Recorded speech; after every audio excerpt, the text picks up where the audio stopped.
Greetings, friends. This is Jon Queen with the Queen team at Coldwell Banker Realty. I'm a chartered financial analyst, chartered alternative investment analyst, and licensed realtor in the state of Colorado. And today I would like to give you my 5 things every buyer should know when buying residential real estate in Colorado.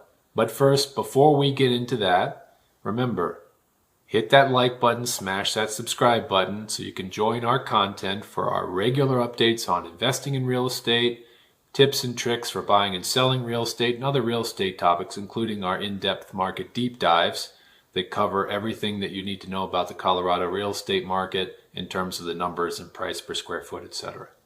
Now, when working with buyers, there are 5 things that I think each and every one of you should keep in mind in order to maximize the success of your real estate purchase. And what do I mean by that?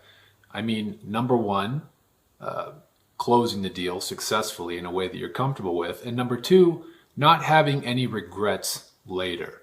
Not having any regrets prior to closing, or more importantly, after closing. You want to be comfortable and excited about your house, and you don't want to have any nagging issues that are bothering you about the process and what you could have done differently.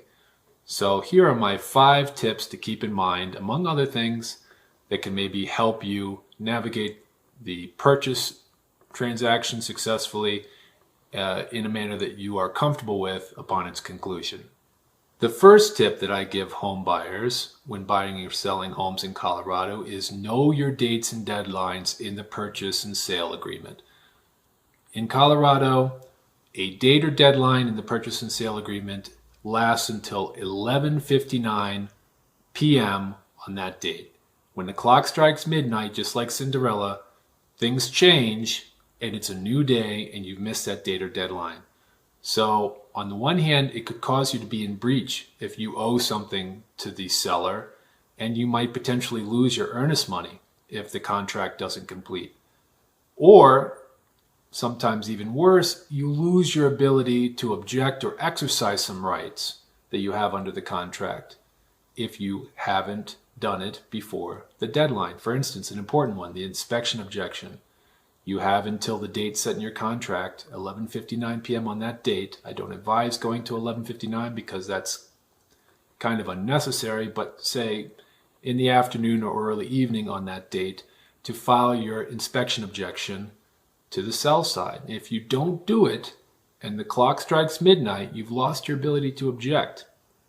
So it's like the movies used to say, speak now or forever hold your peace. You have until that deadline to exercise that right. And the same thing goes with other deadlines such as new loan termination deadline, appraisal objections. Things are important to you potentially. As the buyer, you want to make sure that you exercise those rights and work with your realtor to move at the speed that you haven't then foregone those rights because you didn't speak up and act in time.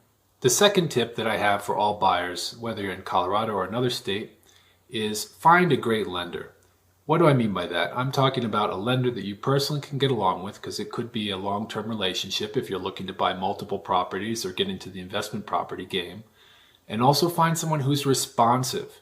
Find someone who's able to work weekends, pick up the phone, because in the real estate market, especially in fast-moving markets, if you're making offers over the weekend, you want that pre-qualification letter right there in your hand, ideally matching the purchase price that you decide that afternoon or during that day to make on the home that you visited.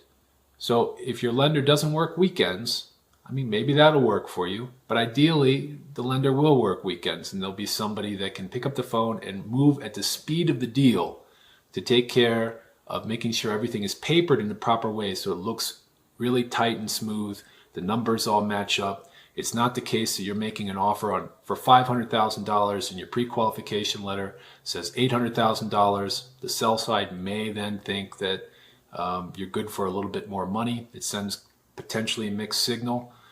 So you want to make sure that your lender is very responsive, someone you can work with, you feel you have a good relationship, and you also want to make sure that that lender is very communicative in terms of what the costs and their loan origination costs, if there are any, interest costs and other costs, so that when you're coming close to closing and you're getting that Truth in Lending Act integrated disclosure where they submit all the settlement costs to you, no surprises there, and you understand how much cash you had to set aside for closing.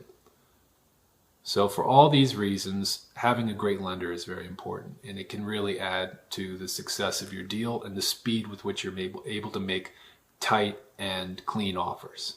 My third tip to buyers is, after you go under contract on a home, consider doing a robust inspection. I generally recommend doing as thorough an inspection as you see fit. For instance, if you're buying a condo or apartment, it may require a different level, a lower level of inspection than if you're buying a 5-acre house that was built in 1865, for example. It also depends on the year of the house in terms of whether you do a lead paint inspection or not, or whether that's even merited. But you want to do a robust inspection, including the roof if it's a single family home for sure, radon potentially in the basement. You want to make sure that your inspector has a humidity detector, ideally to detect humidity within the walls. It may not be visible, especially if they've been painted or remodeled recently. You want to know if there's a legacy leak in there somewhere. That also works around appliances. They can see if there are pinhole leaks in your appliances or around the base of your toilet or bath fixtures. Do a robust inspection because you need to know what's going on with the property. The last thing that you want is to buy a property and then the very first year discover all of these hidden things that weren't immediately visible to the eye, but now are expensive costs for you. And you're wondering, how did this happen to me? Well, life can happen. You can never anticipate what will happen in any case, but an inspection can really give you a good view on what could happen and what is the general picture on the property. So don't skimp on the inspection money. Hire a good inspector is my advice to you, and really look at those issues. Related to that, my fourth tip is when you're making objections or asking for concessions from the sell side, put yourself in the sell side's shoes, okay? There are two sides of this deal. There's you, the buyer, and then there's the seller. Consider the market as well. Is the market hot? Currently, we have a very hot market in Colorado. It's not as hot as it has been in its peak, but it's still quite a seller's market. So you have to understand when you are making objections or you're asking for seller concessions, that the seller may or may not agree to those concessions based on what the seller thinks they can get potentially from another buyer if you were dropping out of the deal. So always try to put yourself in the seller's shoes when you are making concessions requests. I'm not saying negotiate against yourself, which I'll get to in a second. Never negotiate against yourself. But also try to look in the mirror and be honest about the concessions you're asking for or the objections you're making.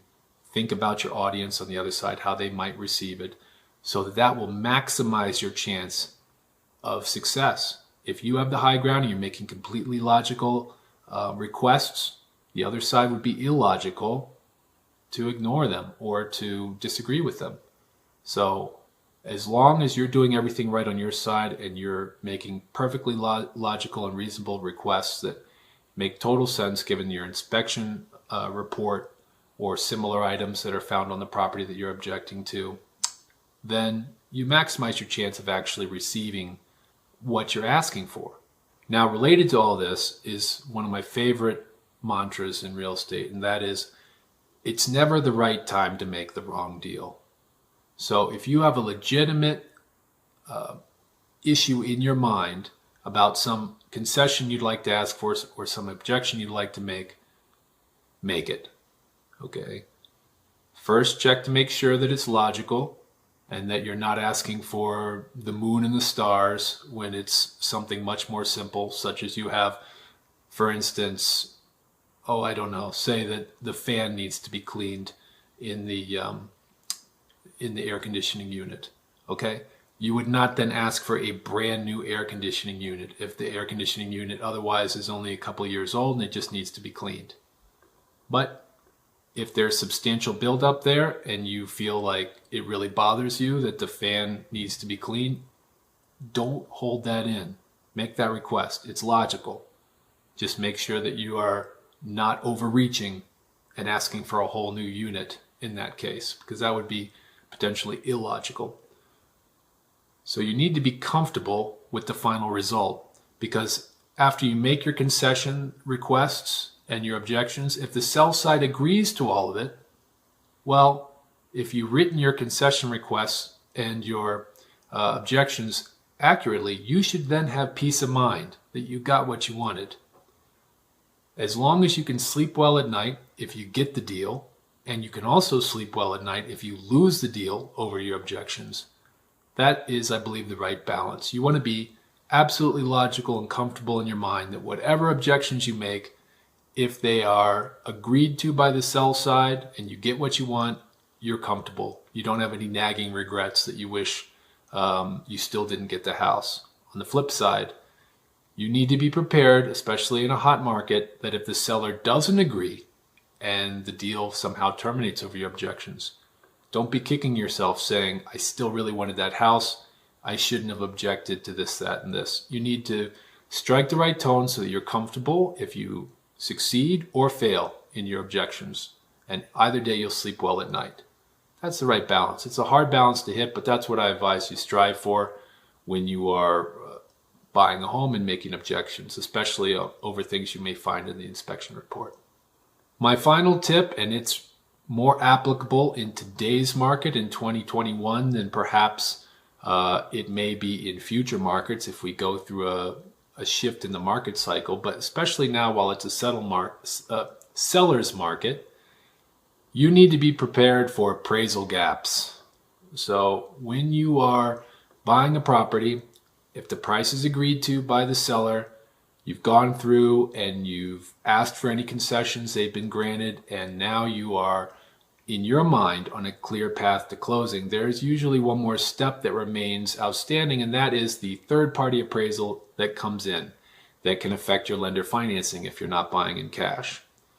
So this appraisal now in Colorado is often coming in below asking price, just based on what I'm seeing in the market. That can all change.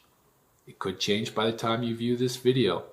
Always check with your realtor, and I'm happy to have that discussion with you if you ask about what they're seeing in the market on the deals that they're working for, because they're seeing when they're working with buyers or if they're working with sellers, if the appraisals are coming in at value and the full loan amount is being released, or if they're coming in under.